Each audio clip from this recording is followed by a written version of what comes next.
जय हिंद। जैसा कि आपको पता होगा, हम आप लोग के लिए हर एक मंगलवार और शनिवार रात 8 बजे प्रारंभ बैच लेकर के आते हैं, जो क्लास 12 के फिजिक्स का हिंदी मीडियम का बैच है। तो जो भी बच्चे YouTube में फ्री ऑफ कॉस्ट पढ़ना चाहते हैं, बिना कोई चार्ज का इस बैच को ज्वाइन कर सकते हैं। हर एक मंगलवार, गुरुवार, शनिवार रात 8 बजे वीडियो आएगा। क्लियर है? इस चैनल को सब्सक्राइब कर लेना ताकि आपको कोई वीडियो छूटे नहीं। तो हम लोग इसमें पढ़ा रहे हैं विद्युत धारा का चुंबकीय प्रभाव तथा चुंबकत्व। ठीक है, क्या पढ़ा रहे हैं? विद्युत धारा का चुंबकीय प्रभाव तथा चुंबकत्व, जिसका डे 4 है, आज चौथा लेक्चर है। क्लियर है?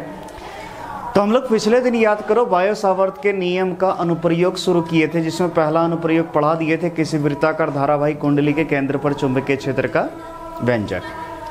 आज हम लोग जो है उसका अगला अनुप्रयोग देखने वाले, ध्यान से देखिए। लेकिन उससे पहले जो भी बच्चे पेड कोर्स लेना चाहते हैं, इस बैच को ज्वाइन कर सकते हैं। ठीक है, मेरा क्लासरूम कोर्स है, उसमें ज़्यादा पढ़ने में मज़ा आएगा, ज़्यादा कुछ इससे ज़्यादा कंटेंट मिलेगा आपको।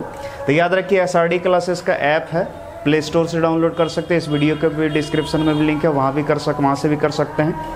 और या फिर जो हम पढ़ाएंगे अभी, इसका नोट्स चाहिए तो भी आपको ये ऐप डाउनलोड करना है, और टेलीग्राम में लिंक, इसी ऐप के थ्रू टेलीग्राम में ज्वाइन हो जाना है और वहाँ से आपको नोट्स डाउनलोड कर लेना है। क्लियर है? तो चलिए स्टार्ट करते हैं।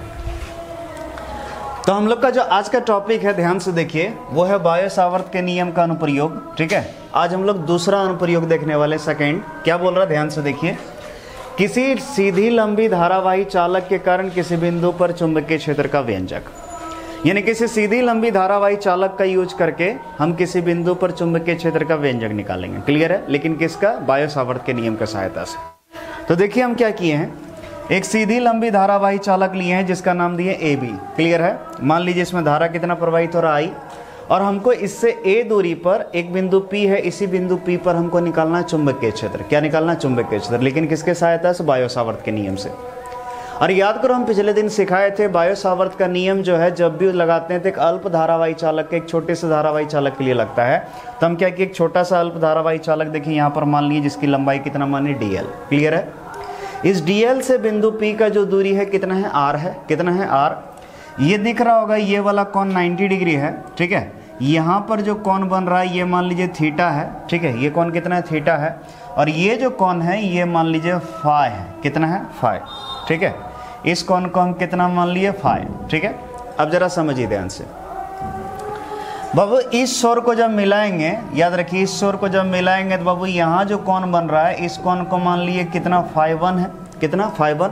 और इस पॉइंट से जब इस छोर को मिलाएंगे तो यहाँ पर जो कोण बन रहा है, इस कोण को मान लिए कितना? फाई 2 है। कितना है? फाई 2। क्लियर है? ये फाई 1 है, ये फाई 2 है। क्लियर है? तो चलिए स्टार्ट करते हैं अब। तो बाबू ये जो है, ये रहा हमारा क्या? फिगर। उम्मीद करते समझ में आ गया होगा, नहीं आया तो फिर से एक बार समझिए। एक सीधी लंबी धारावाही चालक लिए हैं जिसका नाम दिया AB। इस चालक में प्रवाहित होने वाली धारा I है। इस चालक से A दूरी पर एक बिंदु P है, इसी बिंदु P पर हमको बायो सावर्त के नियम के सहायता से चुंबकीय क्षेत्र का व्यंजक निकालना है। इसके लिए हम क्या किए, एक अल्प धारावाही चालक लिए यहाँ पर DL, और वहाँ से इस बिंदु P का दूरी कितना मान लिया? R। कितना मान लिया? R। बाबू ये जो कोण बन रहा है ये थीटा है, यहाँ पर जो कोण बन रहा है फाई 1, इस पॉइंट से इस छोर को मिला है, ये जो कोण बना फाई 1, और इस छोर को जो मिला है कोण मिला कितना? फाई 2, और ये 90 डिग्री है। क्लियर है? और यहाँ से यहाँ तक का लंबाई L है। क्लियर है? फिगर समझ में आ गया? तो चलिए शुरू करते हैं। बहुत ही आसान है, कुछ भी दम नहीं, लेकिन हाँ थोड़ा लंबा है, थोड़ा बड़ा है। तो देखिए अब BSL के अनुसार, BSL के अनुसार, क्लियर है? किसके अनुसार बाबू? BSL के अनुसार। तो बाबू बायो सावर्त का नियम याद कीजिए, उसका फॉर्मूला था dV = μ0/4π I DL sin θ/r²। Clear है? ये फॉर्मूला था। इसको समीकरण मान दिया हम 1। समीकरण कितना दे दिए? 1। क्लियर है? अब जरा और समझिए ध्यान से बाबू, जरा ध्यान से देखो, हमको क्या है, जैसे DL है, DL यहाँ पर माने हैं, तो हो सकता है हम यहाँ भी मान सकते थे, यहाँ भी मान सकते थे, यहाँ भी कहीं भी मान सकते थे। तो इमेजिन करो, अगर DL का पोजीशन चेंज करते तो ये थीटा चेंज करता, फाई चेंज करता, सब चेंज करता। क्लियर है? तो हम बोल सकते हैं यहाँ पर जो थीटा है, फाई, ये सब क्या है? वेरिएबल। क्या है? वेरिएबल। और एक्चुअली इसका जो कॉमन वेरिएबल है वो फाई पे डिपेंड कर रहा है। किस पर? फाई पर। अगर ये यहाँ पर ले आएंगे तो फाई चेंज हो जाएगा, तार चेंज हो जाएगा। ठीक है, उसके बाद ये सब कुछ फाई 1 फाई 2। ठीक है, तो ये सारा चीज़ चेंज होगा। क्लियर है? तो बाबू यहाँ ध्यान से देखो, यहाँ पर म्यू नॉट बाई 4 पाई और आई, ये सारा ये तीनों क्या है, कांस्टेंट है। लेकिन dl साइन थीटा और r ये तीनों वेरिएबल है। तो इस तीनों को हम लोग पहले एक कॉमन वेरिएबल में चेंज करेंगे, और वो कॉमन वेरिएबल हम लोग लेते हैं फाई। सबको फाई के टर्म में चेंज करेंगे। किसके टर्म में? फाई के टर्म में। चलिए देखते हैं। तो अब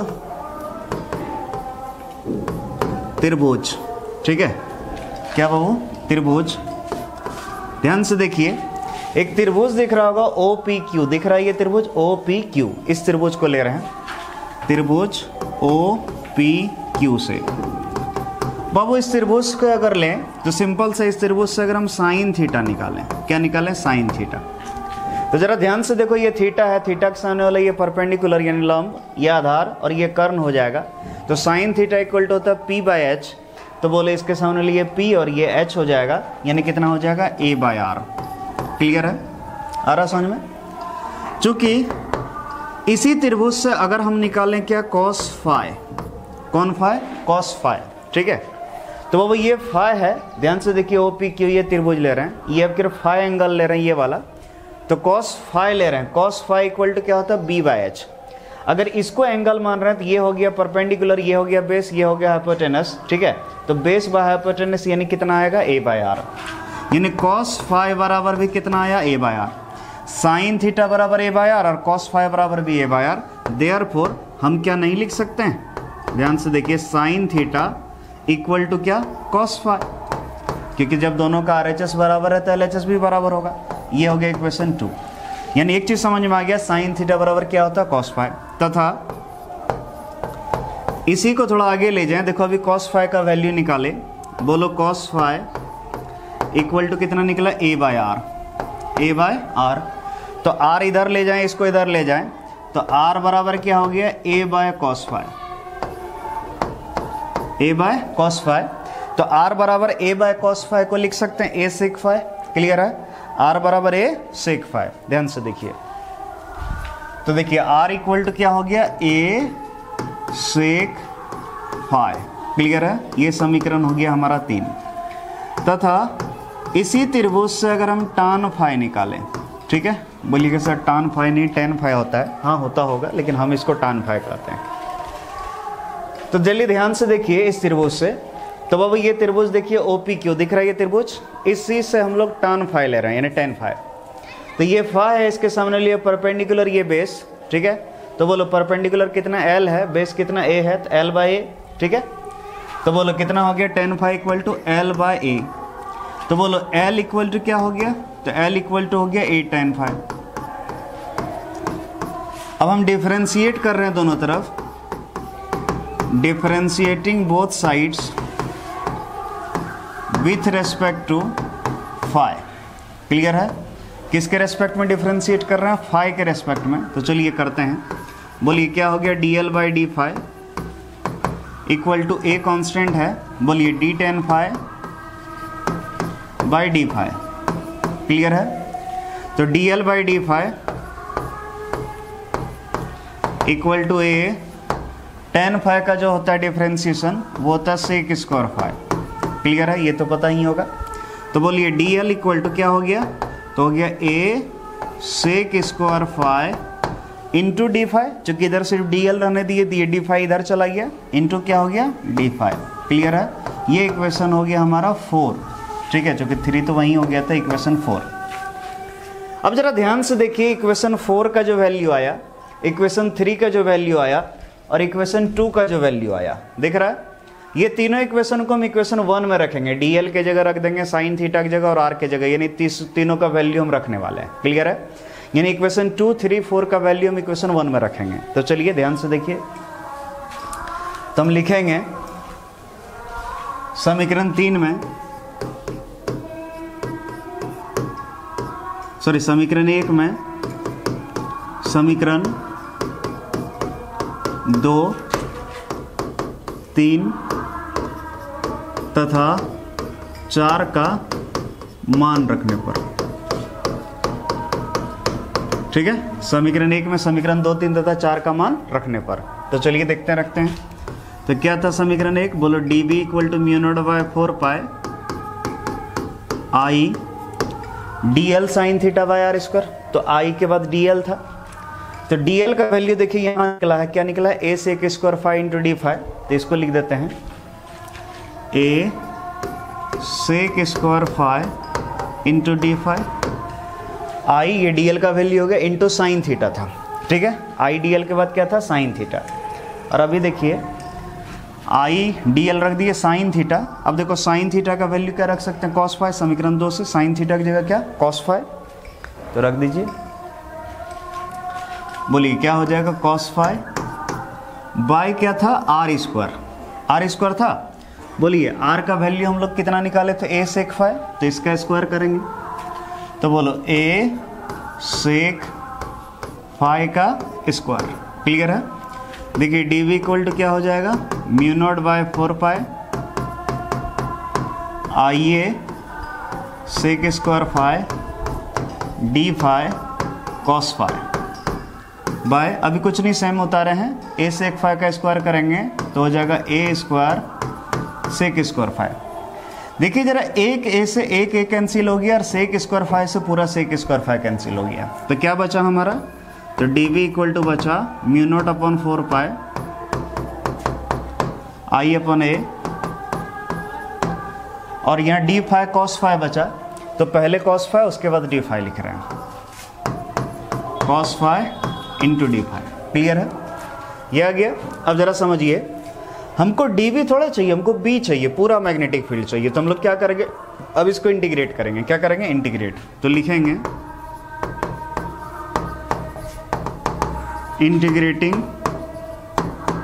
both sides, integrating both sides, तो चलिए करते हैं इंटीग्रेशन, dv इक्वल टू बोलिए mu naught upon 4 pi I upon ए, ठीक है। अब कॉस फाई डी फाई, तो इसका इंटीग्रेशन करेंगे, cos phi into D phi, clear है।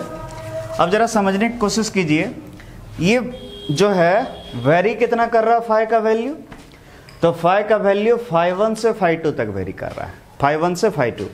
फाई 1 जो है देखो जरा से इधर से मेजर कर रहे हैं क्लॉक वाइज, तो ये नेगेटिव लेंगे, और फाई 2 देखो एंटी क्लॉक वाइज मेजर कर रहे हैं तो ये पॉजिटिव लेंगे, क्लियर है। आपको पता होना चाहिए जब भी एंगल मेजर करना चाहिए वो एंटी क्लॉक वाइज मेजर करना चाहिए, अगर क्लॉक वाइज मेजर कीजिएगा तो वो नेगेटिव होगा।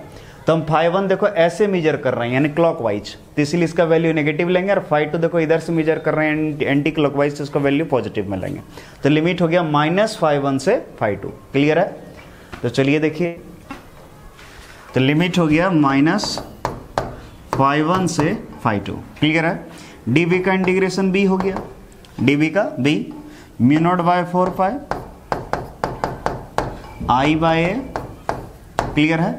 Cos phi into D phi, cos phi का इंटीग्रेशन होता है साइन फाई, कॉस फाई का इंटीग्रेशन क्या होता है, साइन फाई। लिमिट है हमारा माइनस फाई 1 से फाई 2, माइनस फाई 1 से फाई 2। लिमिट पुट करने आता ही होगा, इस बार इस जगह फाई के जगह एक बार अपर लिमिट रखेंगे, फाई 2 रखेंगे, फिर माइनस देके लोअर लिमिट रखेंगे, क्लियर है। तो चलिए रखते हैं, b equal to mu naught by 4 pi I upon a, b equal to कितना है बाबू, mu naught by 4 pi I upon a, clear है। अब लिमिट साइन, ध्यान से देखिए, साइन फाई है, फाई के जगह एक बार रखेंगे फाई 2, क्या रखेंगे फाई 2, तो बोलिए साइन फाई 2, फिर किसका साइन, माइनस का, मालूम ही होगा, ठीक है। अब बोलो कितना हो गया, साइन फाई के जगह माइनस फाई 1, साइन फाई के जगह माइनस फाई 1, तो साइन फाई के जगह हो गया माइनस फाई 1, तो माइनस यहाँ भी लिख सकते हैं, क्लियर है, ये हो गया। तो साफ साफ दिख रहा होगा ये माइनस माइनस प्लस हो गया, ये माइनस माइनस प्लस, तो बोलो b equal to mu naught by 4 pi I by a sine phi 2 minus minus plus sine phi 1, clear है, ये हो गया। आप चाहे तो इतना ही लिख सकते हैं, लेकिन अच्छा लगता है पहले फाई 1 रहे बाद में फाई 2, तब सुनने में अच्छा लगता है, इसलिए हम थोड़ा सा चेंज कर रहे हैं इसको, इतना भी छोड़ दीजिएगा कोई दिक्कत नहीं।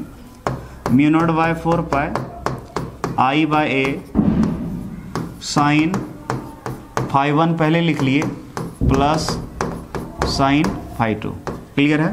तो ये जो है ये हमारा चुंबकीय क्षेत्र का व्यंजक आ गया, सीधी लंबी धारावाही चालक के कारण, क्लियर है।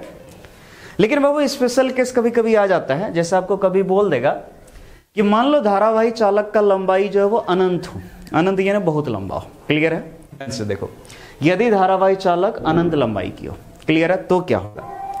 तो बाबू अगर ये अनंत लंबाई का है, देखो जरा सा ऊपर डॉट डॉट कर दिया, मतलब ऊपर बहुत दूर गया है, नीचे डॉट डॉट मतलब नीचे बहुत दूर गया है। तो बाबू इसमें धारा प्रवाहित हो रहा है और कितना दूरी, ए दूरी पर ये बिंदु P है, ठीक है, और इसी बिंदु P पर हमको क्या निकालना है? चुंबकीय क्षेत्र। तो भाई अभी हम तुरंत सीखे हैं चुंबकीय क्षेत्र निकालने का फॉर्मूला, B बराबर μ0/4 pi I by A sine φ1 plus φ2 sine φ2। तो ये तभी निकलेगा जब हमको φ1 और φ2 का वैल्यू पता। अब φ1 φ2 होता है क्या है, तो चलिए देखते हैं फटाक से φ1 φ2 क्या होता है। तो बाबू जो चालक दिया हो, तो जिस पॉइंट पर निकालना हमको चुंबकीय क्षेत्र, उस पॉइंट से इसके छोर को जो मिलाएंगे, जो एंगल बनेगा φ1, और इस छोर को मिलाएंगे जो एंगल होगा φ2, यानी दोनों छोर को मिलाना है। क्लियर है? ये समझ में आ गया? अब जरा ध्यान से देखिएगा बाबू, हम अगर इस पॉइंट से इस छोर को मिलाएंगे तो ये छोर कहां पर है? अनंत पर। तो भाई इसको अनंत पर ले जाकर मिलाना होगा। और आप सुने होंगे कि दो समांतर रेखाएं वैसे तो कभी नहीं मिलता है, लेकिन दो समांतर रेखाएं अनंत पर मिलता हुआ प्रतीत होता है, यानी लगता है कि जाके अनंत पर मिल रहा है। तो सोचो अगर ये अनंत लंबाई का, डेफिनेटली इसको भी इसके समांतर खींचना होगा तब ना जाके मिलेगा। तो जब इसके समांतर खींचेंगे तो यहाँ पर कौन कितना हो जाएगा? 90 डिग्री। क्लियर है? उसी तरह ये भी छोर अनंत पर गया तो इधर भी खींचेंगे तो ये भी कितना हो गया? 90 डिग्री। क्लियर है? तो यहाँ φ1 और φ2 दोनों का वैल्यू कितना पुट करना होगा? 90 डिग्री। तो चलिए देखते हैं। अब बोलिए B बराबर क्या पढ़े हम लोग? B इक्वल टू पढ़े हैं μ0/4 pi I by A sine φ1 plus sine φ2। चूंकि यहाँ φ1 और φ2 दोनों बराबर है, जिसका वैल्यू कितना है? 90 डिग्री, इसीलिए B equal to μ0/4 pi I by A sine φ1 है, φ1 का वैल्यू कितना रखेंगे? 90, प्लस साइन φ2 का वैल्यू भी कितना रखेंगे? 90। तो B इक्वल टू कितना हो गया? μ0/4 pi I by A sign 90 की वैल्यू 1 प्लस साइन 90 की वैल्यू 1। ठीक है? तो B equal to μ0/4 pi I by A 1 plus 1 कितना? 2। कटा दो, इसको इससे कटाएंगे कितना? 2 बार में। ठीक है? तो B इक्वल टू कितना हो गया? μ0I by 2 pi A. Clear है? तो याद रखिएगा ये जो है अनंत लंबाई का अगर धारावाही चालक रहे तो उसके कारण चुंबकीय क्षेत्र B बराबर μ0I बाई 2 पाई। तो आज के लिए इतना ही। ठीक है? अगला दिन फिर लेके चलेंगे इसके बाद का टॉपिक। ठीक है? तो आज के लिए इतना है। Thank you.